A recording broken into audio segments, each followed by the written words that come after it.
Ladies of the East Auburn Baptist Church. I thought it would be fun for me to send you a little video message and share with you my heart for our time together at the end of April. I was talking with Sarah last week and I told her that one of my first thoughts is to spend Friday night making these journals. I have done this journal project several times and have always really loved it, to the point that I often will do this just on my own for myself. You take a magazine or a stack of them and cut out words or pictures, things that really speak to you, and glue them on. And it just becomes a fun way to kind of start the weekend, kind of decompress from all the stuff that's going on at home, or whatever happened in the week before you got there, and then have this amazing journal to write things in that weekend and take with you. And it's fun to to look at kind of the words that are on there and see what God spoke to your heart, and how He weaves all of those things together. I'll also share some of my testimony during that time, and it'll just give us an opportunity to connect. And then there are several options for studies that we can choose to do together, all based on particular passages or books of the Bible. And I'm just going to run over a couple of those with you now, and you can decide what sounds good for you and for your ladies. So the first one would be Letting God Lead When My Dreams Don't Work Out Like I Thought, a study on the life of Joseph.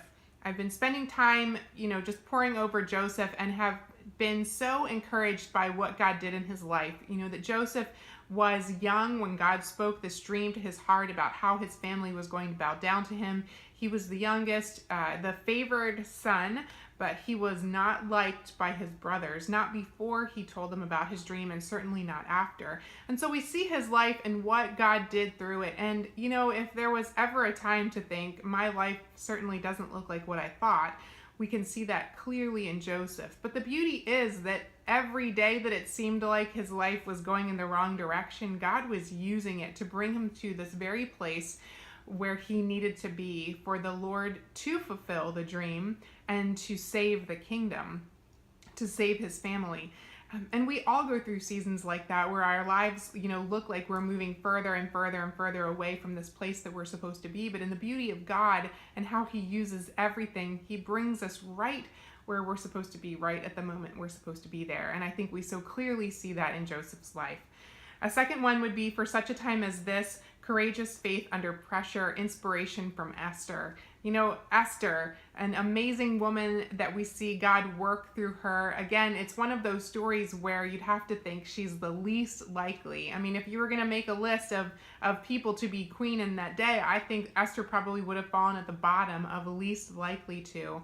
But she allows God to take her from this place, everything she would have thought about life to be, all the dreams that she would have had for herself, maybe to grow up, to become a wife, to have children, all of what she thought life would look like as a Jewish girl, even a girl who didn't have any parents, she was orphaned and being taken care of by her uncle. Then to allow God to bring her to this place where she became the queen, where she found favor in the eyes of everyone around her. But it wasn't just about that. It was about what God knew was coming and how she would be able to save her people from the plans that Haman had. And so to walk that out, she had to have courageous faith.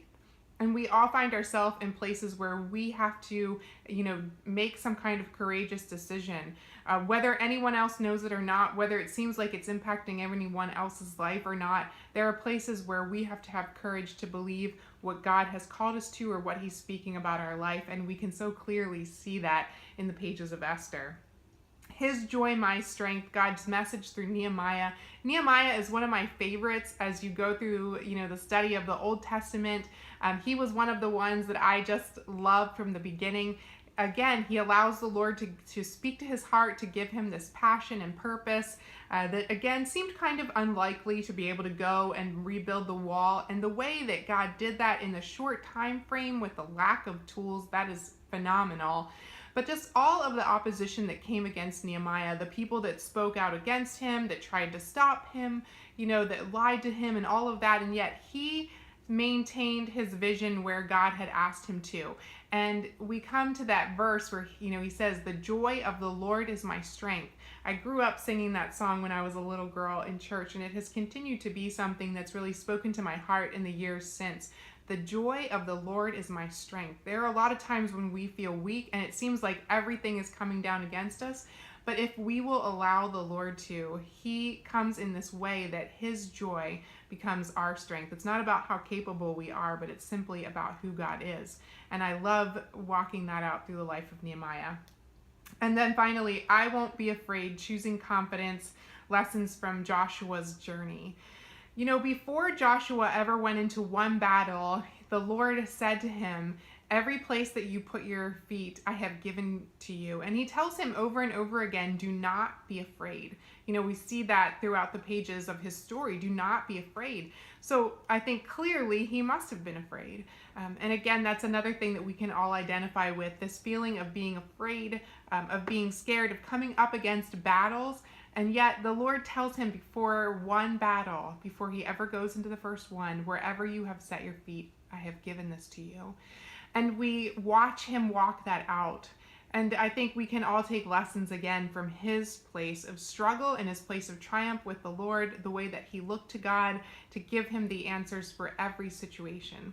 So whatever topic you pick, I will be thrilled to share. I am so looking forward to spending the weekend with your ladies, and I can't wait for it to be April. We're already in February, and before we know it, it'll be here. Have a blessed day.